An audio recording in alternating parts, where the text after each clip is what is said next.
Welcome to the MHB podcast. This is Michael Bond, and welcome to my 110th episode. In this episode, I want to take some time to unpack my answer to a question. The question is, why do I believe in God? I think this is the question that most secular people are too polite to ask a Christian. I think this is the question that surfaces in the minds of family and friends when a person becomes a new believer. I think this is the question that is puzzled over when non-religious people get to know a Christian who is otherwise quite normal and similar to themselves. Why do they believe in that stuff?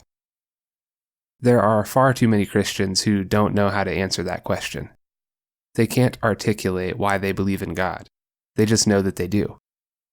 The inability to answer this question leads to a lot of speculative answers coming from outside the faith. Here are some of the most common. Christians believe in God because that was the religion they were raised with. Christians believe in God because they are afraid of going to hell. That's Pascal's wager.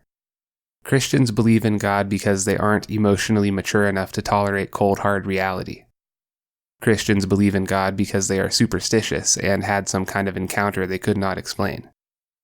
Christians believe in God because they've screwed up their lives and need hope in a hopeless situation. Christians believe in God because they just like to hang out with each other in fellowship. Christians believe in God because they are conservative types who desire to live in the past. Christians believe in God because they are scientifically ignorant. I could go on and on with these speculative straw man answers, but those will suffice for now. It turns out that I actually don't believe in God for any of those reasons. I wasn't raised with religion. I was a scoffer. I rolled my eyes at Christians, and I specifically stopped reading books or watching movies if I detected any moralizing or smuggling in of religion. It was a pet project of mine to listen critically to religious people so that I could point out the flaws in their thinking. Bill Maher was my favorite voice of reason, and I watched his movie Religulous 3 times, laughing and enjoying myself all the way to the end. As far as I was concerned, religion was a first-century mind virus that we all needed to outgrow in order to make the world a better place. For the first 24 years of my life, that was my attitude. Studies show that a person's likelihood of religious conversion decreases dramatically once they hit adulthood. So I can't explain my conversion by appeal to childhood religion. I've never been afraid of going to hell, and to this day I'm not afraid of it. When I was a non-believer, I didn't fear hell because I didn't believe in hell. Today, I don't fear hell because I love and trust God. I remember one of the first things I said to my pastor as we were talking about my potential conversion was that I wanted him to know I wasn't doing this out of a fear of hell. I fear God in a reverent sense. It's the same sort of fearful respect that you would give fire. We need fire to survive, but if we fail to respect fire, it will burn our entire lives down. I've never been a fan of Pascal's wager because it results in Christians whose faith is predicated on their own self-preservation rather than their love for God and love for neighbor. You can think of these Christians as fire insurance Christians. And that's to say nothing of the works of Blaise Pascal himself. He was a brilliant thinker, and I highly recommend reading his masterpiece, The Pensée. So I can't explain my conversion by suggesting that I'm just afraid of going to hell when I die. What about cold, hard reality? Do I believe in God because I'm not emotionally mature enough to handle a world without Him? There is some truth in this, but not in the way the question is proposed. Human inability to remain stable and prosperous across long periods of cultural disbelief or paganism has less to do with emotional maturity and more to do with objective reality. God is objectively real. To deny God is to thrust yourself into a subjective domain where your actions and your thinking become misaligned with reality. Think of it this way. Imagine you walk into a jungle at night where there are tigers. The stealth of the tigers and the darkness of the jungle obscure your senses and you cannot detect them. But just because you can't detect them doesn't mean they aren't there. If you take it on faith that there are tigers in the jungle, then you will think and act much differently than you would if you thought there were no tigers. And you don't even have to act fully on faith here. History is replete with societies of people who falsely assumed there were no tigers, and these people got eaten. You can compare these lost people with others who accepted the reality of the tigers on faith. These other people believed in the reality of the tigers, thus they thought and acted accordingly, causing them to survive and thrive. I'll talk more about this concept later in the episode, but for right now, in this analogy, your emotional maturity or stoicism has absolutely nothing to do with whether or not the tigers eat you. Your belief in and awareness of the presence of the tigers is the only thing that saves you. So I can't attribute my conversion to emotional immaturity or inability to tolerate cold, hard reality. Maybe I'm a superstitious person who has had phenomenological encounters that I can't explain, thus I posited the theory of God.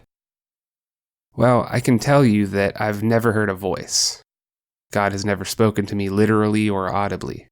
I don't have some kind of antenna or special connection to God that was given to me upon conversion. The closest thing I've experienced to a message from God is a feeling or the still small voice that tells you not to go down that dark alley. I've also had strangely ironic things occur in my daily life that Occam's razor suggests could not be the product of coincidence. For those unfamiliar, Occam's razor is a philosophical principle that claims the simplest explanation is most likely the correct one. I've never had any kind of literal, metaphysical encounter that was any different from the literal experiences I had as an unbeliever. I experienced the musical high that attends worship, but I've also experienced this high at secular concerts. That's led me to believe that while worshiping in the presence of God produces a high, the high is not God himself. The high is simply an effect of being in the presence of God.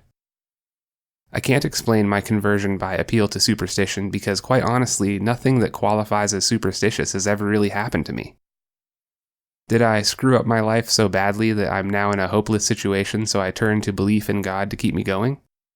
I'll never deny that life is tragic and full of suffering. I also believe it's true that many people find God when they hit rock bottom. I experience a lot of suffering today, and I have some major league challenges to overcome. But not nearly as much as some others do.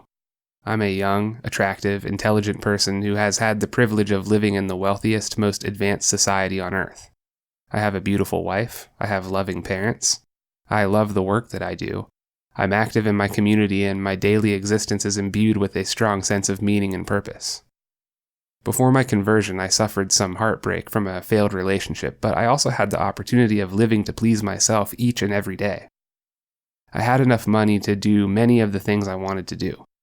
I had plenty of attractive women to talk to. I was able to live in a pleasant city and enjoy all the fruits of worldly endeavor. I readily acknowledge that looking into the void of nihilism left me anxious, immoral, and blasé about life. But as far as my existential condition is concerned, I'm an extremely lucky person who hasn't had to deal with some of the horrific realities others have. So I can't say that my conversion was a consequence of an irreparably screwed up life or of hopelessness. Am I simply a cultural Christian? Do I espouse the Christian religion because I enjoy hanging out with people who are like me? It's common for people who were raised in the church to feel comfortable and at home in the church. There are many churches in the United States that function more like Christian clubs than actual churches. These are places where new faces are accepted with trepidation. Rough individuals or rehabilitated criminals are unwelcome in churches like these. I've spent a fair amount of time developing arguments against this kind of behavior. You can hear more about those arguments in MHB 84 and MHB 97. As of this moment, my entire ministry is this podcast, which is a project I work on in solitude. I've reduced my involvement in local churches to make time for this work, so I don't spend nearly as many hours in fellowship with other Christians as I used to. I still enjoy spending time with the friends I was close to before my conversion. I still go to parties, bars, and secular events. In other words, my Christian transformation has had less to do with my environment and more to do with my soul. All of that is not to say that you're wrong if you prefer to remain in Christian circles. You need to know your limitations and where you can go without compromising your integrity. But for myself, I don't particularly aim to spend time in Christian circles. I spend most of my time alone or in the company of scholars while reading their work or listening to their podcasts. I spend a lot of time with my family as well.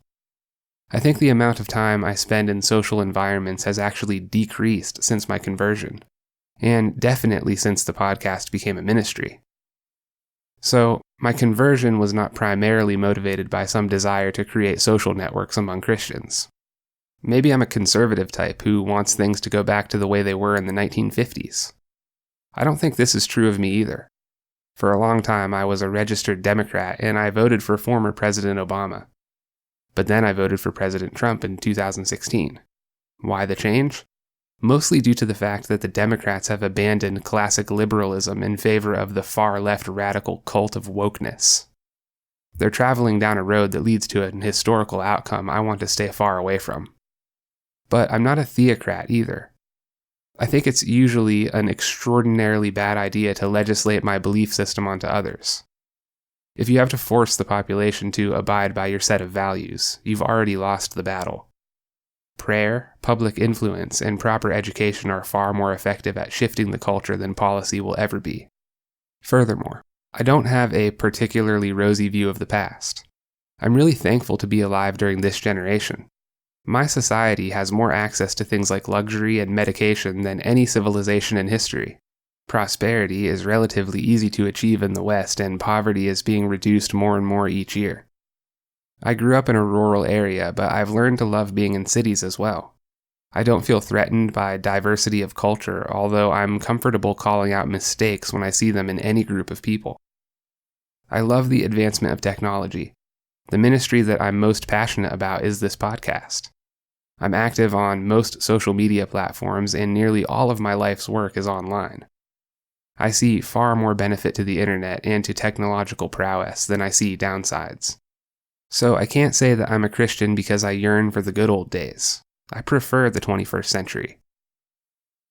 Am I a Christian because I'm scientifically ignorant?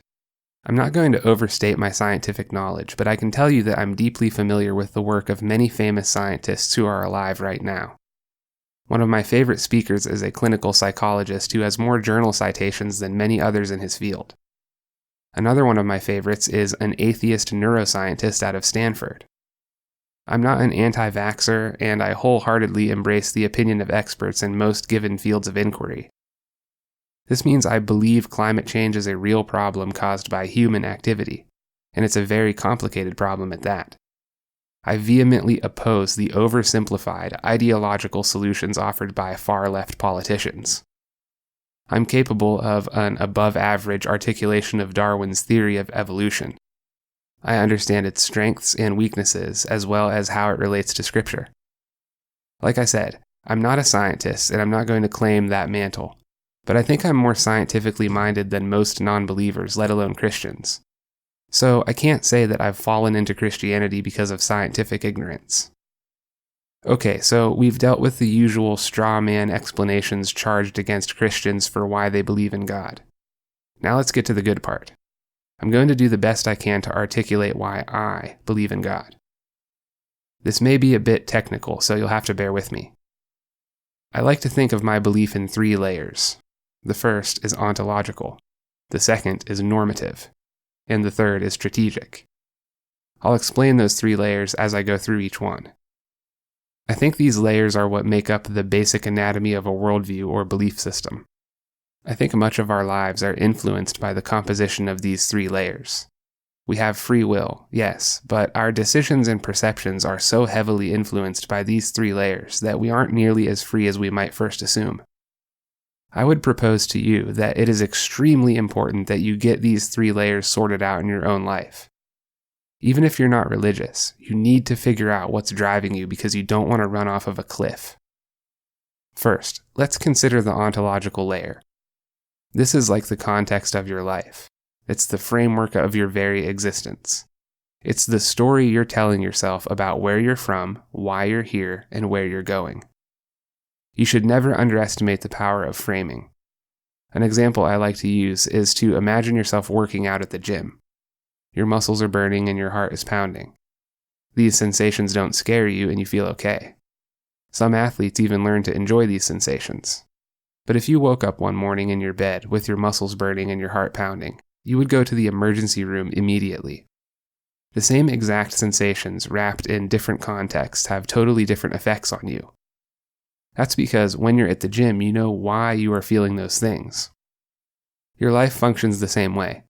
If the story that makes up the context of your life is pathological, then even the slightest stimulus is going to feel offensive and painful to you. I think this is in part why so many young people have become so delicate. If you accept the current scientific hypothesis that you're just a ball of electrified meat walking around on a tiny speck of a planet in some insignificant galaxy, then it's going to be difficult for you to stave off nihilism.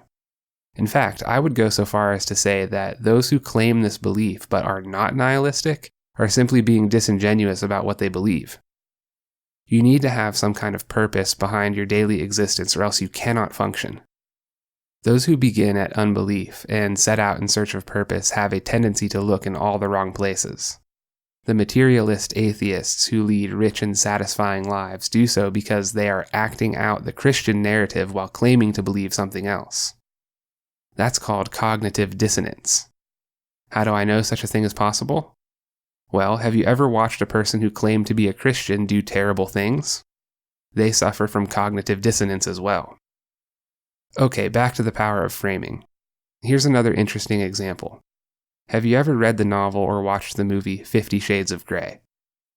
In that movie, a business mogul has a relationship with a young woman that includes various forms of sadomasochism. The woman and the man end up falling in love by way of this relationship. The film was lauded by the culture as sexy, exciting, and relevant. But if you were to go in and change just one detail, then you would have a movie that is unbearable to watch. Imagine 50 Shades of Grey where Anastasia is captured and being held against her will. Like I said, unbearable. In the same way, if you get the details wrong at the ontological level of your belief system, the world is going to look and feel unbearable to you. This is in part how post-traumatic stress disorder works. Naive people are at a higher risk for developing PTSD than non-naive people. That's because naive people are missing a major piece of the puzzle when it comes to their view of existence. Most naive people don't believe in the reality of evil. So when a naive person is touched by someone who is evil, or if they watch themselves do something that is evil, it fractures their view of the world and of themselves all the way down to the ontological level. If the trauma survivor is not carefully debriefed and taught to properly rebuild their worldview, they will develop pathological fears of reality. Differences in the ontological layer of belief account for why certain people can experience trauma without developing PTSD and others cannot. Elite soldiers are given psychological training so that they can experience trauma without telling themselves the wrong story about that trauma. Children are more susceptible to PTSD than adults because they are just beginning the process of building their ontological layer of belief about the world. That's why child abuse so frequently manifests itself as other problems in adulthood. So, what I'm trying to say is that your ontological layer of belief is so incredibly important that it determines the way you perceive reality. If your perception of reality is pathological, then you will be struck with the disadvantage of reacting to that pathological perception rather than to reality proper. It would be like you watching a magician saw someone in half and actually believing that he really did it, rather than having the necessary information to understand that it's just a trick and he's only an entertainer. Since your perception is feeding you inaccurate information about reality, your decisions will backfire and destabilize your life without you realizing why. It will feel like the whole world is against you.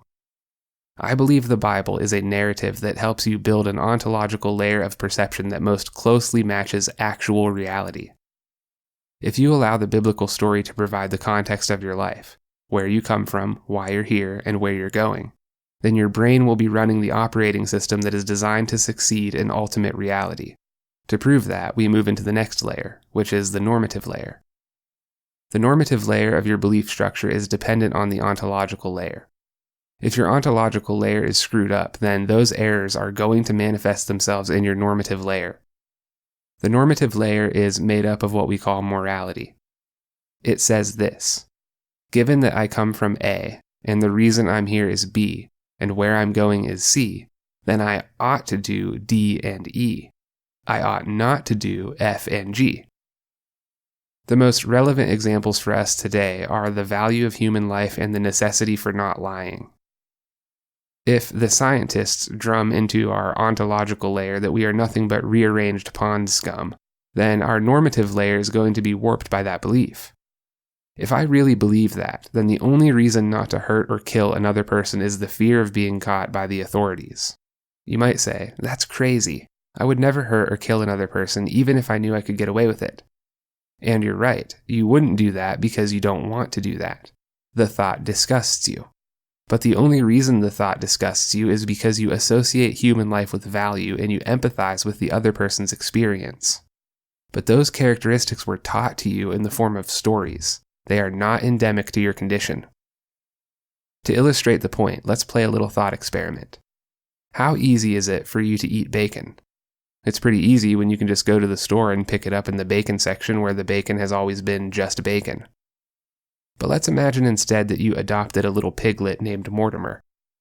You and Mortimer go everywhere together and he cuddles up next to you at night. He greets you at the door every day when you come home and makes all manner of pig noises in his excitement to see you. Mortimer is there for you when no one else is. After about 5 years, I tell you to slaughter Mortimer so that we can sit down to a nice plate of bacon. I don't care how tough you think you are. Mortimer is definitely going to be harder for you to get bacon from than the bacon section at the grocery store. The only difference between Mortimer and the pig who died for the bacon section is that you have a history with Mortimer. You have a story with him.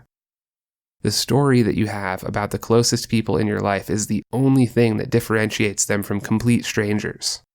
Someone who suffers dementia has lost the cognitive ability to tap into the story of you, which is why they sometimes fail to recognize you. So, if you allow yourself to fall victim to a story in which human beings have no intrinsic value, you're a lot closer to homicide and genocide than you might imagine. This is why regimes like the Soviet Union and the Third Reich, which were the Nazis, had ministries of propaganda. In order to gain popular approval for the mass murder of millions of Jews and others, these dictatorships needed to convince their followers that these people were subhuman. If you couple this perception of worthlessness with more propaganda that said these subhuman beings were hurting you and your family and they were the source of your struggles, then not only does it become acceptable to persecute them, it actually becomes virtuous. You can be so badly confused that you perceive mortal sins as acts of virtue. That's what happens when your normative layer of belief has been terribly led astray. Abortion is another good example. Proponents of abortion manipulate language to alter your normative perception. It's not a baby, it's a fetus. You're not murdering, you're exercising your right to health care. So we know that it's possible to buy into a story in which certain groups of human beings become worthless and therefore expendable. But what about lying? This is another one that is highly relevant today. The left and the right regularly provide totally divergent commentary on the same exact events. They are looking at the same screen but seeing a different movie. But how often does one side or the other realize that their version of the movie is inconsistent with the truth? I think more often than either one of them would admit. If deep down in your ontological layer there is no such thing as absolute or objective truth, then it becomes permissible to say literally anything that gains you power. If you're just a ball of meat who has 80 short years to live before everything goes black, why on earth would you not do everything you could to manipulate the world in your favor? And that's what happens. The deception becomes so commonplace that our ability to have conversations is lost. Everyone just assumes that the other is lying. If there is no such thing as truth, then my motive to talk to you can't be that I want to get a better understanding of the truth. So all that's left is power. My only motive for speaking to you is to make moves on power, and I'll make you believe whatever it takes to get there. The loss of belief in absolute truth is why discourse is dying in the West. We need to get away from the primordial soup, random mutation, one-and-done story of our lives and get back to a narrative where truth matters. Let me recap what we've learned so far about the 3 layers of belief. The deepest layer is ontological. This is the story you tell yourself about where you're from, why you're here, and where you're going. The second layer is normative. The normative layer says, given that I come from A, and my purpose is B, and I'm going to C, I ought to do D and E, while I ought not to do F and G. The third and final layer is the strategic layer. This is where the rubber meets the road. If my ontological layer gives me an accurate understanding of the reality that surrounds me, and my normative layer gives me a proper aim, then my strategic layer tells me what actions would be appropriate to achieve that aim. The strategic layer is the most fluid layer because the correct actions can sometimes change with new information. A good example is to imagine that your neighbor is sick with an infection. My ontological layer tells me that God exists. My normative layer tells me that because God exists, I ought to love my neighbor as myself. 200 years ago, loving my neighbor as myself would have meant bloodletting and applying leeches to try to remove the infection. With the advent of modern medicine, this is no longer the appropriate action. Now that I know about doctors, hospitals, and medicine, it would be a failure at the strategic layer for me to forego taking my neighbor to the hospital and instead attempting to bleed him. So you can see how the ontological and normative layers function as permanent guideposts that allow me to use whatever information is at my disposal to make an appropriate decision. The ontological and normative layers give me the value system that I need to interpret the facts that are in front of me. That's why science can't give you a full picture of reality. Science is simply the interpretation of facts, but you need the value system in place before you can even begin to interpret the facts. This is why many on the far left are simply dismissing science that doesn't accommodate the ideology that's wreaking havoc on their ontological and normative layers. A basic example is how so many people no longer believe that there is a difference between biological males and biological females. In order for their pathological ideology to function, they have to depend on these differences being socially constructed and not rooted in science. Why does all of this convince me of the veracity of Scripture and the truth of Jesus Christ? Because I think Jesus Christ is the embodiment of all three layers perfectly tuned to reality. This is what Christians mean when they say they don't believe in Jesus because of the Bible. They believe in the Bible because of Jesus. Christ's expression of love is what makes me think that the Bible is true. Love must be a choice that is self-sacrificial. To love any other way causes the whole system to destabilize and collapse in on itself. It's no accident that as individuals in a society become more self-absorbed, the worse off the society becomes. It's fun to have nice things and to live comfortably. But history teaches us over and over that the one ingredient that is not optional for survival is meaning. If you have no meaning, then no amount of prosperity or self-love will suffice. It's not uncommon for people's lives to totally change when they have kids. That's because kids are excellent repositories for self-sacrificial love. This self-sacrificial love carries with it the power to recalibrate everything else all the way down to the ontological layer. It gives you meaning and purpose. The highest form of meaning and purpose is to love God and to love your neighbor. This meaning and this purpose transcends temporal reality and grafts you into eternity. Why do I believe in God? I suppose it's because I had an idea of what love is and what love should be, and I saw that love embodied when I looked at Jesus Christ. If you enjoy this podcast, please rate it on Apple Podcasts or wherever you listen to it. You can follow the MHB podcast on Facebook or Twitter at MHB Podcast. Tell your friends about it and share it on social media. If you'd like email notifications of new episodes or if you'd like to support my work directly, please consider becoming a paid subscriber on my website at mhbpodcast.com.